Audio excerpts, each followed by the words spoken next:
Librairie à Stendhal. Les rencontres de la librairie française de Rome. Les textes apportent au lecteur une sorte d'euphorie, de confort, renforcent son moi. Librairie à Stendhal. Retrouvez le programme sur notre page Facebook et en suivant Eventi Stendhal sur Instagram. René de Ceccati travaille dans différents domaines. Ou bien, avant de le rencontrer, il y a beaucoup d'années désormais, on m'a dit qu'il s'occupait soit de littérature japonaise, soit de littérature italienne. Et ça m'a beaucoup frappé. Et après, on s'est connus, on est devenus amis. Et effectivement, je vais retourner après sur le Japon et l'Italie parce que je l'ai trouvé dans un ouvrage très récent de cette relation, dans un ouvrage très récent de René. Et vous savez, René, nos parcours dans la littérature ont des affinités, c'est-à-dire tous les deux, nous avons produit des livres qui ont un mouvement autobiographique, même un livre que j'ai beaucoup aimé, très récent, qui s'appelle Enfance, dernier chapitre, est une balade, disons, une promenade, une longue promenade, assez dramatique pour une promenade dans l'enfance, et à partir de ce sujet qui est René de Ceccati. Et j'aurais du mal à définir ça autofiction, mais ça, je vais te poser une question sur ce sujet. Et puis, il y a des autres livres qui ont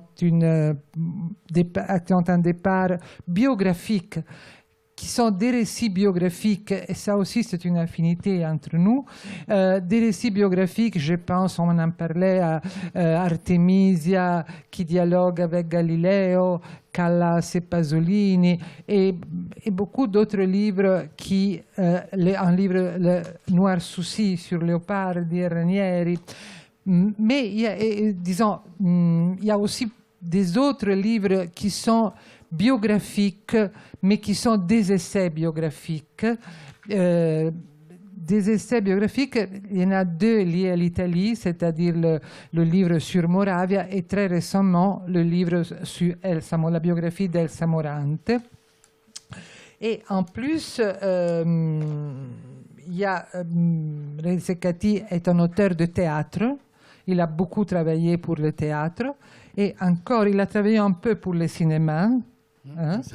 Et il a fait beaucoup de traductions.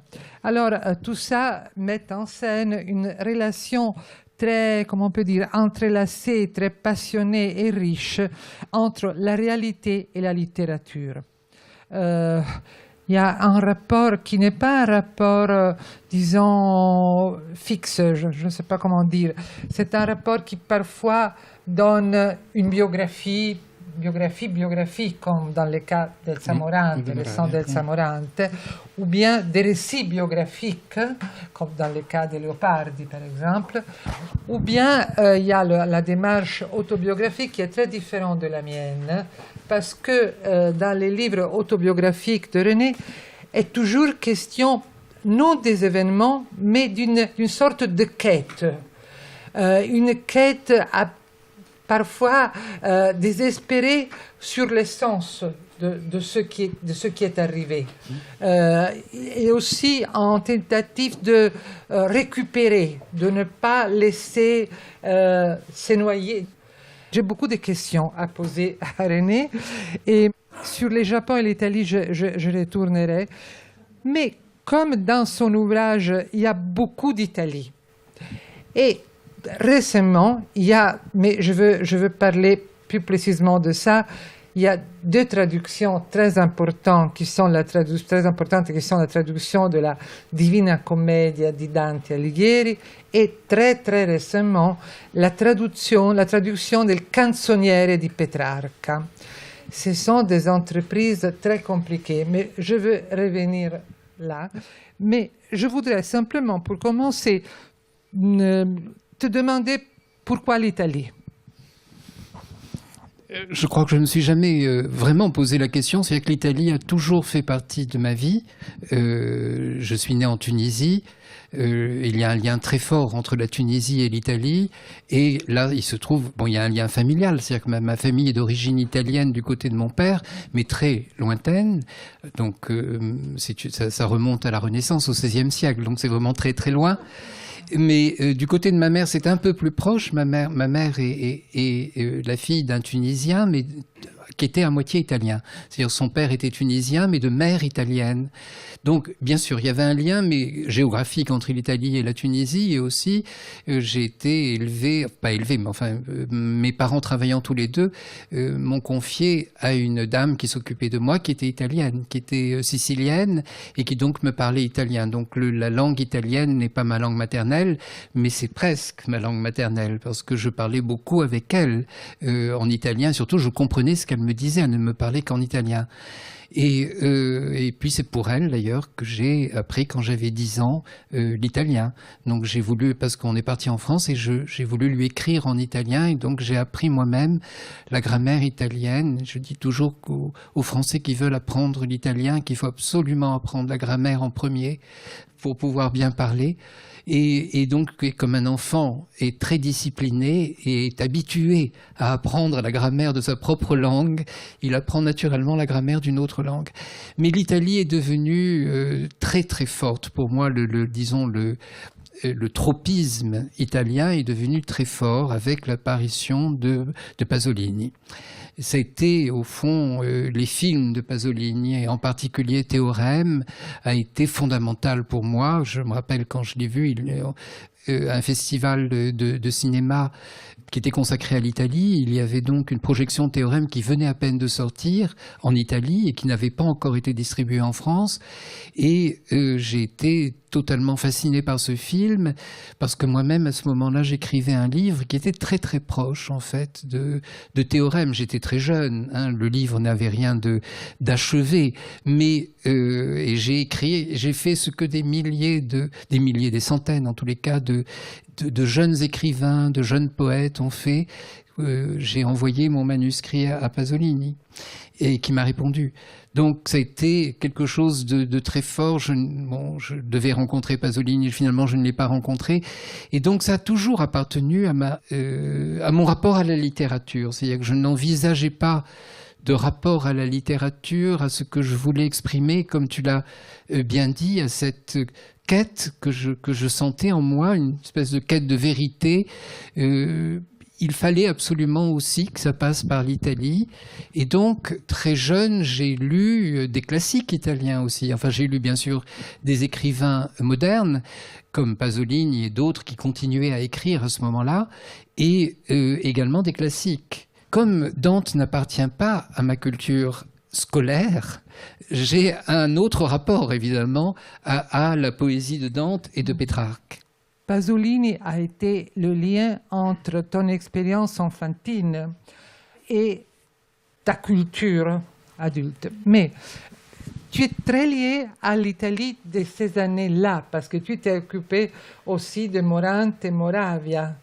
C'est comme ça? Oui, bien sûr. C'est-à-dire que j'ai lu, au fond, des écrivains italiens de ma génération également, hein, mais sans doute, ce qui s'est passé dans les années 1950-1960, c'est-à-dire l'après-guerre italienne, a été extrêmement important pour la littérature et pour le cinéma, bien sûr. Et donc, ce trio-là, Pasolini, Elsa Morante et Moravia, pour moi, a été fondamental. Je suis arrivé à Moravia à travers Pasolini. C'est parce que j'ai su que Moravia était un très grand ami de Pasolini, alors qu'il était tellement différent de lui, aussi bien littérairement, sexuellement, n'en parlons pas, mais également politiquement. Il n'était pas identiques, ils étaient du même côté, disons, mais ils n'étaient quand même pas identiques. Et cette amitié, pour moi, était fondamentale pour mon rapport à Moravia. Donc, c'est par hasard qu'on m'a demandé de traduire Moravia dans les années 80.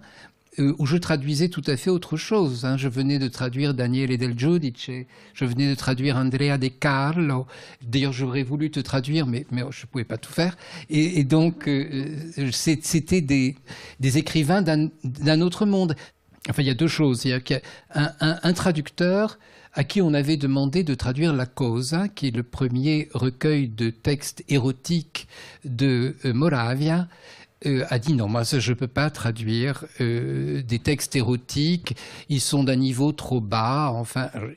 Et il m'a dit, si tu veux, traduis-le. Et moi, quand j'ai vu les textes de La Cosa, j'ai vu que c'était bien autre chose que des textes érotiques. C'est des textes érotiques, bien entendu, mais c'est une réflexion sur le rapport entre la littérature, le corps, le désir, le sexe, qui est d'un très haut niveau. Donc, et en plus, je n'ai aucune pudibonderie, j'ai aucun puritanisme qui pouvait m'empêcher même d'adhérer à une sexualité qui n'est pas la mienne en plus, mais qui m'intéressait beaucoup. Donc j'ai traduit Moravia et on s'est rencontrés et je suis venu ici à Rome et je faisais un article sur la littérature, c'était en 85, sur la littérature italienne pour une revue qui était une revue un peu de mode qui s'appelait City Magazine. Et il m'avait demandé de rencontrer des écrivains de toutes les générations. Donc j'avais rencontré des écrivains de ma génération et des écrivains plus âgés, et dont Moravia, donc, que j'avais commencé à traduire. Et Moravia était extraordinaire parce que c'était le seul qui connaissait tout le monde, non pas mondainement, mais qui avait lu tous les écrivains, les plus jeunes, qui savaient exactement ce qu'ils représentaient, ce qu'ils avaient apporté, ce qu'il y avait de différent entre eux, et avec une intelligence, une clarté d'esprit, une ouverture d'esprit totalement exceptionnelle. Et c'est ça qui m'a fasciné. Et évidemment, ça a beaucoup modifié mon regard sur lui, parce que pour moi, comme pour beaucoup de lecteurs de ma génération, Moravia était déjà un peu du passé. C'était un peu l'auteur de la Ciociara, de la Disprezzo, des romans qui paraissaient classiques, mais on les avait mal lus. Et donc, j'ai tout à fait changé mon regard sur lui et j'ai traduit alors à partir de là systématiquement l'œuvre de Moravia. Et nous avons beaucoup parlé bien sûr de Pasolini, puisque Pasolini malheureusement était mort depuis déjà près de 10 ans. Et son regard sur Pasolini était tellement merveilleux, tellement profond, d'une telle justesse. Et d'ailleurs lui-même m'a parlé de Elsa Morante, qui était encore vivante, et que je n'ai pas rencontrée parce qu'elle était à ce moment-là à la Villa Margherita. Elle était malheureusement très malade et elle ne rencontrait pas les gens, surtout pas des inconnus. Et Moravia m'a dit alors le grand écrivain du XXe siècle, c'est Elsa, ce n'est pas moi. Moi, je suis un dramaturge déguisé en romancier. Mais le grand romancier, c'est elle. Et j'ai trouvé ça extraordinaire parce que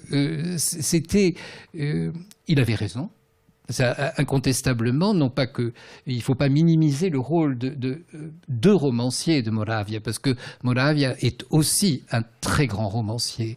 Mais il avait une humilité sincère. Moravia n'était pas du tout un faux modeste. Hein. Il savait aussi être orgueilleux, mais son goût de la vérité était tel que ça pouvait aller jusque-là. Moi, je ne suis pas d'accord ni avec Moravia ni avec toi.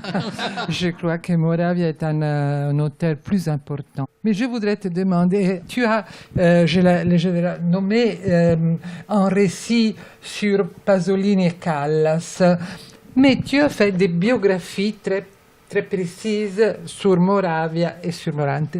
Je voudrais savoir quelle est la décision d'aller sur le récit, sur l'invention à partir de la biographie d'un personnage et ce qui te pousse à faire une biographie. Bien sûr, il y aura un éditeur qui te demande, etc. Mais je crois qu'il y a quelque chose en toi qui te pousse une direction plutôt que l'autre.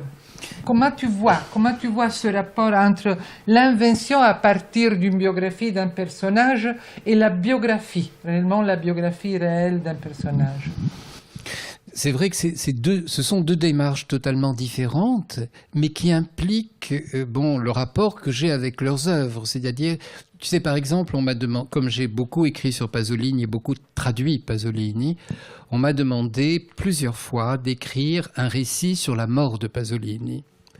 Ce que j'ai toujours refusé de faire, parce que je pense, en plus, c'est une tragédie telle, où le rapport à la vérité a été tellement voilé par les enquêtes mal faites, par les mensonges, par les manipulations d'opinion, que ajouter un flou supplémentaire qui serait le flou de la fiction serait vraiment, dans ce cas, très grave, selon moi. Mais pour revenir au Moravia, j'avais l'impression d'avoir le rapport juste avec son œuvre et avec sa personne. Nous n'avons jamais été des amis.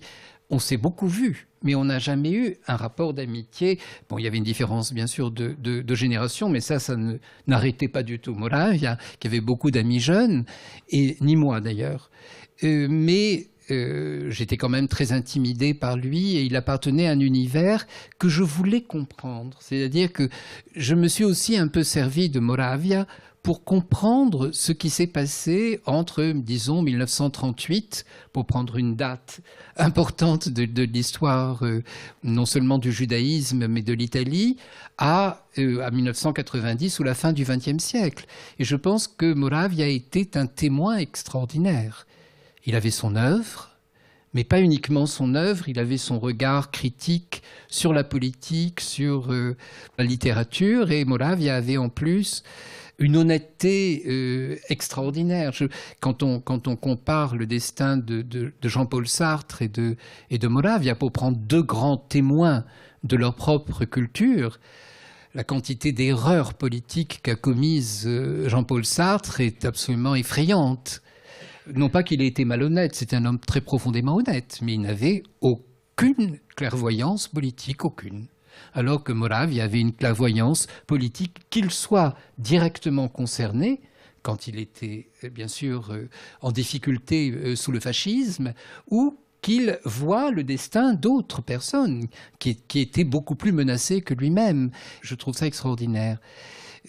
Donc j'avais une espèce de devoir d'honnêteté par rapport à Moravia, surtout le fait que je sois français rendait les choses plus suspectes pour un lecteur italien. Pourquoi c'est un Français qui est allé faire la biographie de Moravia? Mais je pense que ce n'est pas un hasard que ce soit un Français. D'abord, il avait un rapport très fort avec la France. Et puis, je pense qu'un Français avait une plus grande liberté que n'aurait eu un Italien sur le cas Moravia. Parce que peut-être qu'il fallait cette distance par rapport à toutes sortes d'épisodes de sa vie où il a été mis mal à l'aise, Moravia, en tant qu'écrivain, et peut-être qu'on pouvait avoir un regard un peu plus objectif en ne faisant pas partie de la scène. Pour Elsa Morante, alors là, j'étais vraiment terrifié quand j'ai écrit Elsa Morante, parce que je savais qu'Elsa Morante ne voulait pas un biographe. Elle pensait que la vie d'un écrivain ne présentait absolument aucun intérêt, que la vérité d'un écrivain se trouvait dans son œuvre, et qu'elle n'avait pas du tout envie que l'on fouille dans ses papiers et qu'on essaie de trouver une autre vérité que celle qu'elle a écrite elle-même dans ses livres. Alors, j'ai eu un rapport très différent, même en étant biographe dans les deux cas, par rapport à Moravia, où j'ai utilisé toutes sortes de textes, de documents, etc., objectifs, entre guillemets. Pour Elsa Morante, c'était plus difficile parce que je ne voulais pas trahir son besoin de discrétion qu'elle avait. Il y a eu la correspondance de Elsa Morante qui a été publiée, donc évidemment c'est une source très grande. Mais j'ai toujours été prudent. Je dis toujours que les biographes ne doivent pas croire que les textes autobiographiques des écrivains, les journaux intimes et la correspondance sont les lieux de vérité. Il faut faire très attention parce que je continue à penser que le lieu de vérité pour un écrivain, c'est son œuvre. C'est là qu'il a la démarche la plus authentique, qui va le plus au fond de lui-même, même à travers la fiction. Je pense qu'on apprend beaucoup plus dans Elsa Morante en lisant l'Isola di Arturo ou la storia, ou surtout le premier, Menzogna e Sortileggio, parce que même si elle ne parle pas du tout d'elle, mais en réalité, elle parle d'elle. Elle parle de sa famille. Une famille qu'elle a transfigurée et sur laquelle elle a un regard comme était Elsa Morante. Elsa Morante donnait autant d'importance à ses rêves qu'à ce qu'elle vivait. Le monde imaginaire d'Elsa Morante, c'est ça qui moi, m'a passionné dans Elsa Morante. C'est quelqu'un pour qui le monde imaginaire avait autant de réalité que ses rapports quotidiens, et même beaucoup plus de réalité, à vrai dire, que ce qu'elle vivait dans ses rapports dont d'autres pouvaient être témoins. Le témoin le plus important, c'était elle. C'était son propre regard. C'est pour ça que je dis, c'est pas exact, je n'ai pas eu dans les deux livres, même ils appartiennent au même genre, le même rapport au biographique. Aussi parce que Moravia était un personnage rationnel. C'était quelqu'un pour qui la raison devait s'exprimer de manière claire, distincte, partageable, même dans des cas très particuliers, parce que lui-même était quelqu'un de très tourmenté, était quelqu'un de contradictoire, mais il essayait d'arriver à une forme de vérité presque mathématiquement partageable. Alors que Elsa, non. D'ailleurs, Elsa ne cherchait pas le consensus. Elle cherchait au contraire la polémique, toujours la provocation. Elle ne voulait pas apparaître dans une sorte de vérité nue. Et ce qui fait que ma biographie s'en ressent. C'est-à-dire quand on a lu ma biographie, par exemple, je parle de ses relations sentimentales ou sexuelles avec certains garçons, hommes, en laissant planer un doute, parce que, après tout, je n'étais pas là. Hein, et elle-même n'en a pas parlé. Si elle n'en a pas parlé, c'est que peut-être aussi, elle ne croyait pas à la vérité de ses rapports. Donc, c'est aussi ça qui est extrêmement intéressant quand on fait la biographie d'un écrivain, c'est que, bien sûr, on n'a pas un seul rapport à la vérité. Un écrivain n'est pas un journaliste de lui-même, n'est pas un juge de lui-même. Un écrivain construit un monde complètement transfiguré, symbolique, allégorique, et vouloir le traduire dans un autre langage que le sien est très dangereux.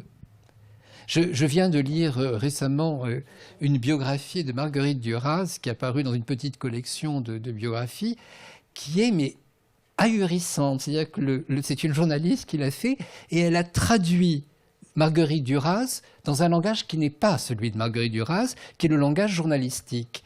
Et c'est horrible parce que tous les romans sont complètement aplatis et il n'y a plus du tout la présence de l'écrivain. Donc c'est ça la difficulté. Alors l'autre rapport que j'ai quand j'écris, par exemple sur Leopardi, c'est différent, parce qu'évidemment, Leopardi, c'est une autre culture, c'est un autre monde, c'est beaucoup plus loin de nous, et c'est un mythe italien qui n'est pas partagé par la France, parce que Leopardi est très peu connu en France par rapport à la notoriété qu'il a en Italie.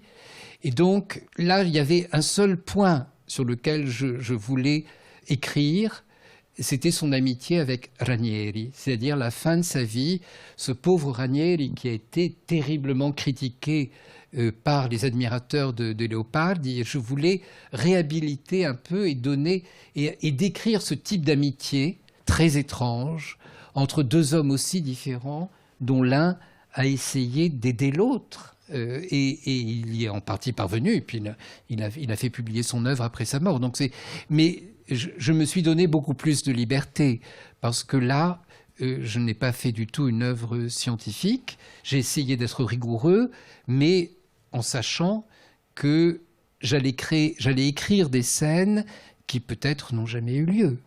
Comme entre Callas et Pasolini. J'ai essayé de réfléchir à partir des textes que Pasolini a écrits sur Callas et les lettres merveilleuses que Callas a écrites à Pasolini, mais sans nécessairement arriver à une vérité. Ma démarche n'était pas celle d'une mise à nu de faits objectifs. Mais tu as dit la vérité d'un écrivain est dans les romans probablement déguisés avec des allégories, des métaphores, des personnages inventés. Mais dans les romans de René de Ceccati, la vérité de ce personnage qui est René Dessecati dans les romans, je pense surtout parce que c'est le plus récent à Enfance, dernier chapitre, qui m'a beaucoup passionné. C'est pour ça que je le cite. C'est un grand roman dans tous les sens du mot. C'est vraiment un roman qui va aux sources des choses, aux sources de la vie, de sa propre vie, de la vie des autres. Mais là, il y a une vérité et c'est une approche très différente de celui d'Elsa Morante ou de celui de Pasolini ou de celui de Moravia. Alors, je voudrais que tu nous parlais un peu de ta démarche au moment où tu cherches ta vérité ou bien la vérité dans ta vie, mais tu n'inventes pas un personnage qui s'appelle, je ne sais pas, Michel, mais c'est René Dessecati. Alors, je voudrais que tu parles de cette, disons, cette vision que tu as de la vérité. Et je dirais que ce n'est pas de l'autofiction. Ce n'est pas de l'autofiction, ce n'est pas de l'autobiographie.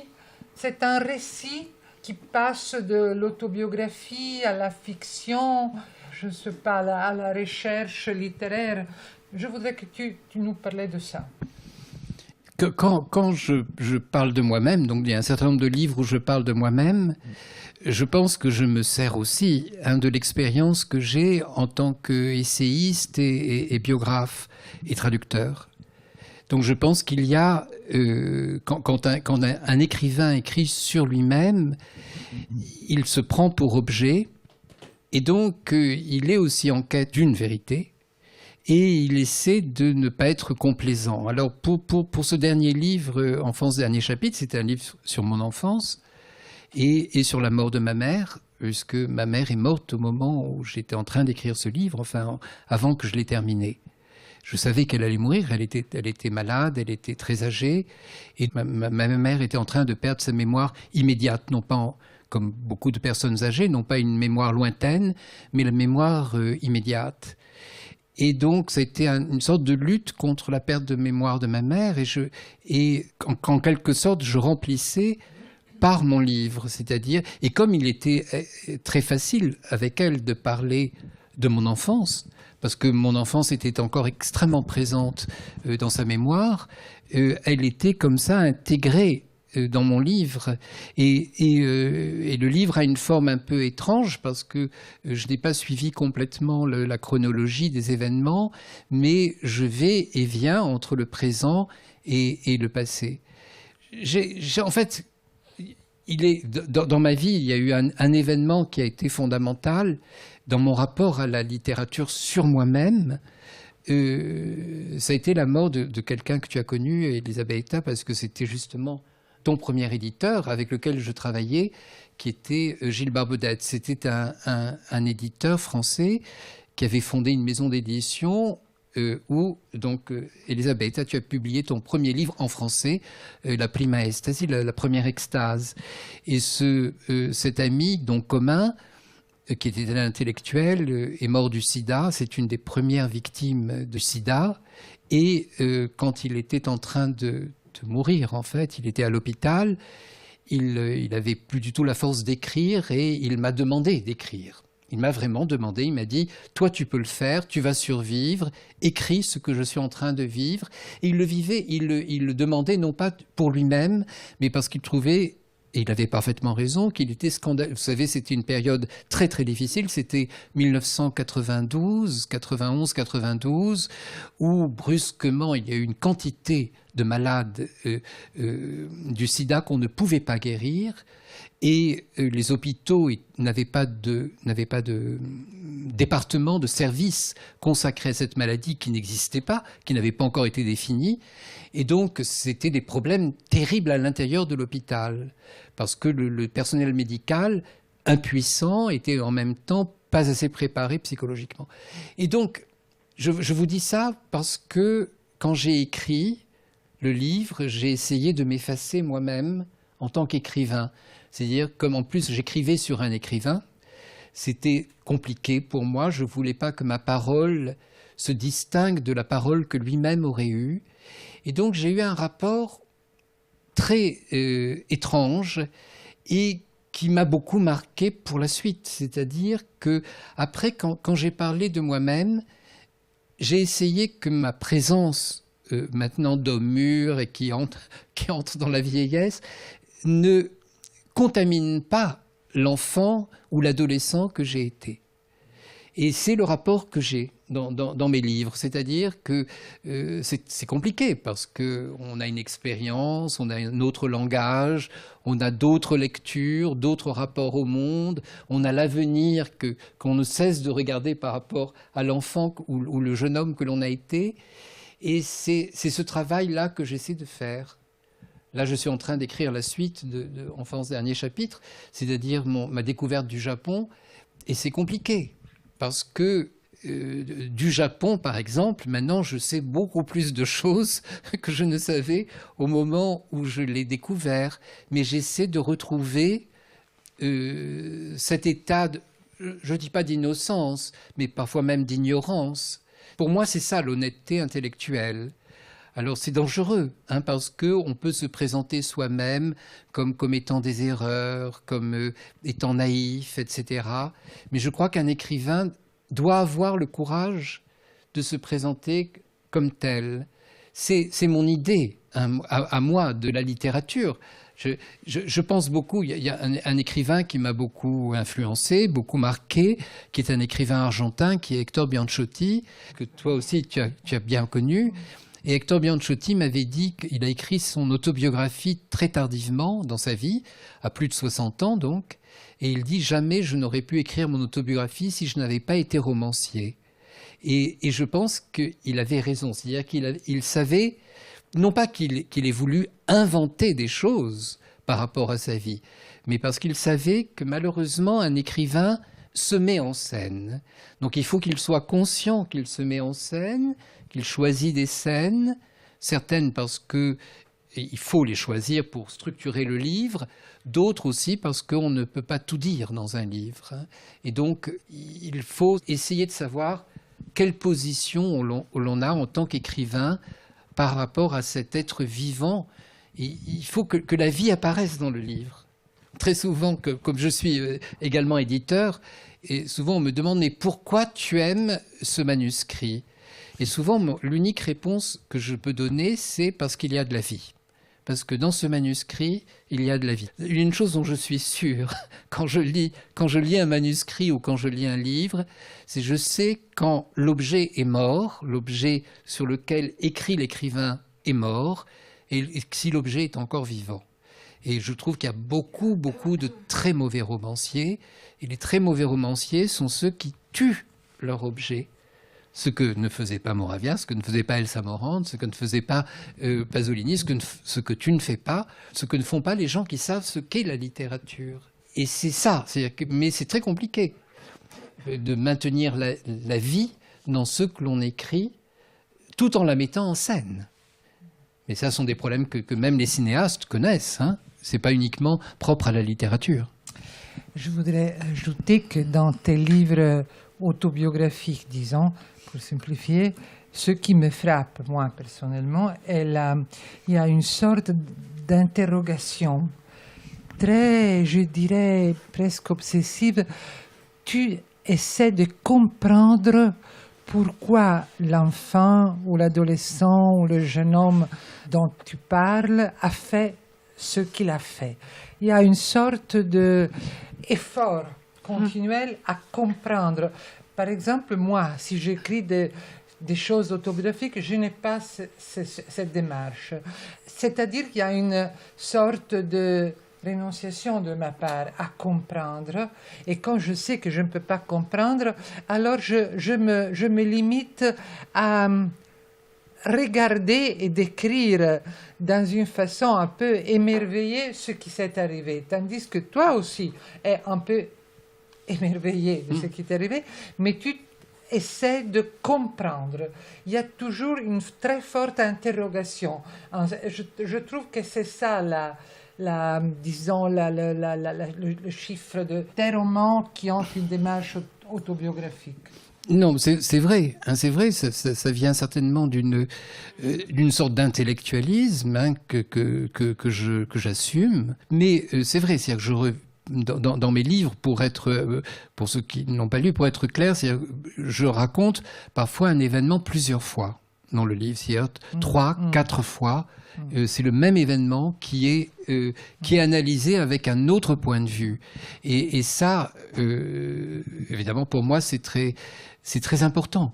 Parce que je pense qu'on n'accède pas immédiatement au sens des événements de sa vie en les décrivant. Et en effet, j'essaie de comprendre. Évidemment, c'est évident dans les erreurs, dans ce qui m'apparaît comme après coup comme une erreur de ma vie. On en commet tous, bien entendu. Et j'essaie de voir selon quel mécanisme j'ai commis cette erreur ou j'ai fait ce choix. On passe son temps à sacrifier une partie de sa vie quand on vit. Hein. Une vie est faite de sacrifices. On sacrifie un amour pour un autre, une amitié pour une autre. On passe son temps à sélectionner ou même une démarche intellectuelle contre une autre. Et voilà, j'essaie de le comprendre et je pense que ça, alors, c'est quelque chose, toute proportion gardée, que j'ai en commun en partie avec Moravia. Moravia, il y a un livre que j'aime énormément de Moravia parmi d'autres, c'est L'ennui. La Noia est un très grand livre parce qu'évidemment c'est un livre réflexif sur un artiste qui n'arrive plus à peindre, un peintre. Et alors il y a eu plusieurs versions de la Noia. Et parmi les versions de la Noia, il avait une qui était très proche de lui. Le personnage n'était pas un peintre, mais c'était un grand reporter, un grand voyageur. Et il a fait une version donc en racontant donc un voyageur qui va, comme Moravia l'a fait durant toute sa vie, à travers tout le monde en essayant de comprendre des événements politiques et ne les comprenant pas, n'arrivant plus à les comprendre, malgré son rationalisme, etc. Il trouvait que c'était trop proche de lui, il a réécrit le livre sous forme donc d'un peintre, enfin, le livre tel que vous le connaissez, un peintre qui finit par faire une toile blanche, qui est une chose très étonnante. Mais tu vois, c'est quelque chose que, là, je comprends profondément chez Moravia, ce besoin de comprendre quelque chose, au fond, qu'il sait extrêmement mystérieux. C'est aussi une des raisons aussi pour lesquelles, pour moi, le meilleur Moravia est celui qui a décrit l'enfance, pas uniquement la sienne, mais l'enfance Agostino et la désobéissance, qui sont deux très très grands livres, parce que lui aussi a cette démarche. Il essaie d'aller au fond de quelque chose qui est opaque maintenant pour un adulte, qui est le monde enfantin. Le monde enfantin, malheureusement, pour un adulte, devient complètement opaque. Et l'écrivain, l'artiste, peut essayer d'entrer dans ce qui autrement disparaîtrait. Écoute, on quitte maintenant, parce que malheureusement, le temps coule, on quitte maintenant René Ceccati, romancier, et je veux te poser des questions sur la traduction. Parce que je ne sais pas comment tu arrives à faire tout ce que tu fais. Je me suis toujours demandé, parfois avec une sorte de sentiment de culpabilité. Mais tu as beaucoup traduit. Mais tu as beaucoup traduit, beaucoup de romans. On a parlé de Moravia, etc. Mais récemment, assez récemment, tu t'es lancé, disons, tu t'es tourné vers des entreprises réellement impressionnantes. Alors, premièrement, tu t'es tourné à la poésie. Tu es né comme traducteur de prose et tu t'es tourné à la poésie. En plus, tu t'es tourné à des ouvrages monstres, parce que la Divina Commedia di Dante vient de paraître Il Canzoniere di Petrarca. Alors, je voudrais savoir pourquoi tu as décidé de te tourner vers la poésie et comment as-tu fait à accepter ces épreuves qui est la traduction de Dante et de Petrarca. Je voudrais que tu nous parles de ça. Je vais ajouter une chose. J'ai trouvé dans ton introduction à Petrarca une chose sur l'Italie et le Japon. Alors, pour répondre à la question, bien sûr, comme tous les italianistes, j'ai toujours lu Dante. C'est absolument impossible de ne pas lire Dante. Et j'ai eu quand même, dans les années d'université, hein, j'ai bien sûr fini par suivre des cours de littérature italienne. Et j'avais un professeur extraordinaire qui m'a très très bien expliqué, à la fois Pétrarque, Dante, Pavese, Leopardi. Je me rappelle, c'était une femme, elle avait une vision d'une extraordinaire justesse et très synthétique, qui s'appelait Catherine Weber. Et Dante, en fait, ce qui s'est passé, c'est que j'étais très vexé en traduisant des auteurs contemporains ou des auteurs de tous les siècles italiens, de ne pas toujours reconnaître les citations de Dante. Je m'apercevais que pour n'importe quel écrivain italien et n'importe quelle personne pas nécessairement très cultivée, les vers de Dante font totalement partie de la mémoire, et pas uniquement une mémoire littéraire. Récemment, j'étais à Pantelleria et j'ai entendu un discours politique, et la personne qui faisait un discours, c'est vraiment un discours politique, pas du tout littéraire. Et c'était une femme, elle a commencé à citer Una Terzina de Dante, et tout le monde l'a terminé. Tout le monde l'a terminé. Donc, et je me dis, il faut quand même avoir un rapport intérieur, et la manière la plus simple, c'est de traduire. Donc en fait, j'ai traduit Dante pour que, au moins, j'ai lu tous les vers de Dante, que tous les personnages de la Divine Comédie, je les ai rencontrés au moins une fois, comme tous les lecteurs italiens, et je l'ai mis en français. Bon, je l'ai mis en français, et sincèrement, je ne pensais pas publier ma traduction. Je l'ai fait vraiment pour moi. Et c'est pas mal de faire pour soi, parce qu'on a une liberté totale. Je me suis dit, après tout, si je fais comme ça, personne ne va me dire, c'est pas comme ça qu'il faut faire. Et je l'ai dit à une éditrice au Seuil avec qui je travaille, à 2 éditrices. Une a dit, ah non, ça, tu peux pas faire une chose pareille. Elle a lu 3 pages, elle a dit, ah non, ça, pas possible. L'autre a lu, et elle m'a dit, non, ça, il faut le publier. Il faut le publier absolument. Mais l'autre n'était pas une italianiste. Hein. L'autre elle m'a dit, ce qu'après beaucoup de gens m'ont dit, c'est la première fois que je lis entièrement la Divine Comédie. Et au fond, c'est ce que je voulais. C'est-à-dire qu'on ne soit pas découragé par la lecture de la Divine Comédie. C'est la première fois que je l'ai lu en entier. Et après, le livre a paru il y a 1 an. On en est à la 3e édition, ça veut dire qu'il y a eu des lecteurs. Et en effet, j'ai rencontré beaucoup de gens qui me disent « c'est la première fois que je lis Le Paradis, moi je me suis arrêté à l'enfer, je ne comprends rien après ». Parce que j'ai osé faire une chose, j'ai supprimé les notes. J'ai dit « si je ne suis incapable de traduire sans notes, ça veut dire que je ne comprends pas le texte ». Donc, tant pis, je vais choisir des options qui pourront choquer certains spécialistes de Dante, mais je veux qu'on comprenne ce que moi, j'ai compris. Donc, et au fond, finalement, ça a fonctionné d'une certaine manière. C'est-à-dire que parce que dans la Divine Comédie, il y a tout le génie de Dante dans différents domaines, mais c'est un livre d'aventure, c'est un voyage merveilleux entre 2 personnages, Virgile et Dante. Voilà. Et j'ai fait un choix qui est l'octosyllabe, ottonario, parce que je me suis rendu compte que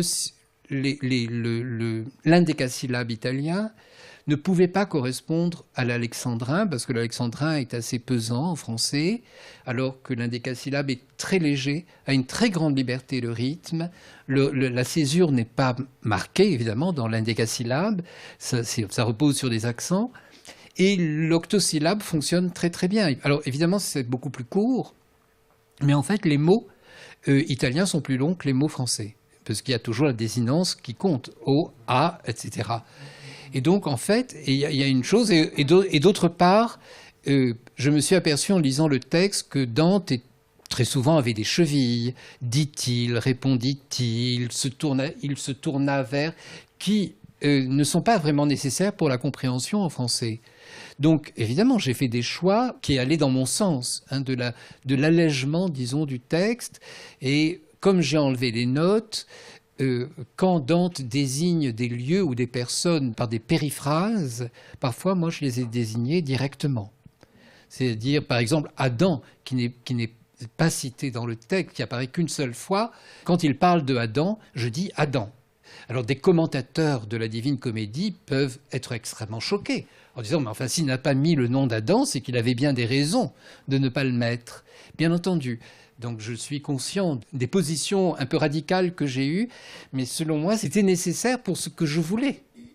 Donc, voilà. Et pour mon choix de l'octosyllabe, je suis heureux parce que je me suis rendu compte que Dante, quand il a écrit Il Fiore, qui est une réécriture du roman de la Rose, de Jean de Meung, et qui est écrit en français en octosyllabes, lui a choisi pour traduire l'indécasyllabe.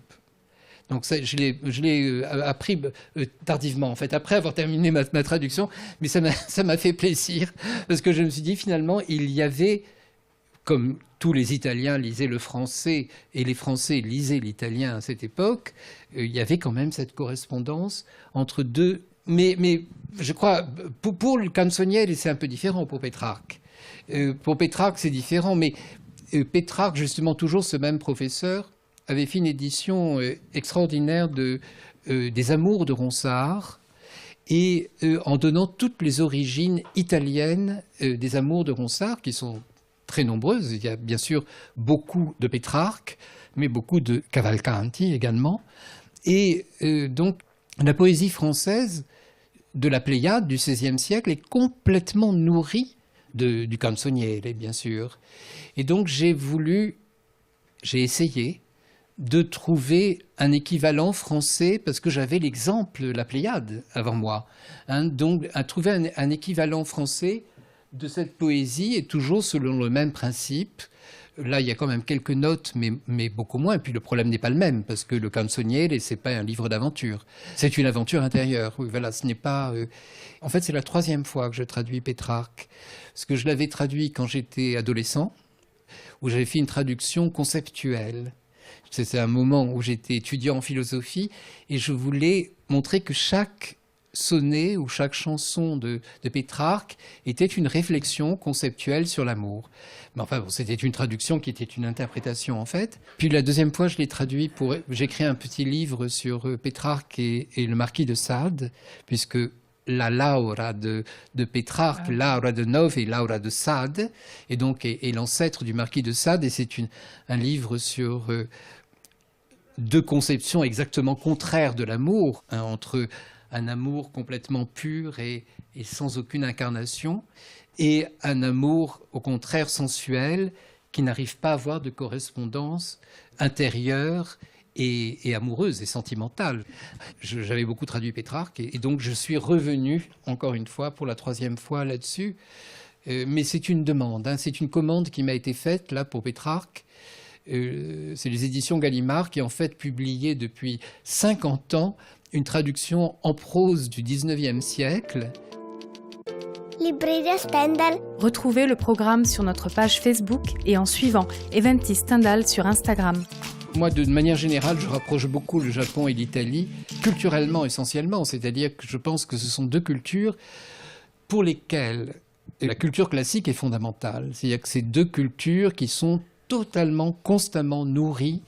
La littérature contemporaine, aussi bien japonaise qu'italienne, sont nourries de classiques. C'est-à-dire que le rapport à la littérature classique est fondamental. Pour être plus précis pour la poésie, il y a beaucoup de liens entre la poésie donc, du XIVe siècle italienne avec la poésie du XIe siècle japonaise, où il y a une valorisation du sentiment amoureux qui est extrêmement intense et qui est jamais complètement coupée de la réalité quotidienne. C'est ça qui est très... C'est-à-dire qu'il y a un mélange de platonisme, disons, enfin de transfiguration amoureuse du rapport sentimental et une certaine crudité. une crudité qui est aussi bien présente en Italie qu'au Japon. Grazie a René, alla nostra libreria. Merci à Elisabeth. Librairie à Stendhal. Les rencontres de la librairie française de Rome. Le plaisir est tout à fait compatible avec la culture. Il y a un plaisir de la culture, incontestablement. Libreria Stendhal. Retrouvez le programme sur notre page Facebook et en suivant Eventis Stendhal sur Instagram.